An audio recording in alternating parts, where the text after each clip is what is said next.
வணக்கம். டிஎன்பிஎஸ்சி வினாவிடையில் இன்று நம்ம பார்க்க போகிற தலைப்பு இந்தியாவின் தேசிய கொடியான மூவர்ண கொடியை பற்றி சில வினாவிடைகள். வினா எண் 1.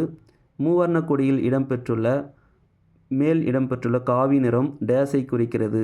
தைரியத்தையும் தியாகத்தையும் குறிக்கிறது. மூவர்ண கொடியில் கீழ்ப்பகுதியில் இடம்பெற்றுள்ள பச்சை நிறம் டேஸை குறிக்கிறது. செழுமையையும் வளத்தையும் குறிக்கிறது.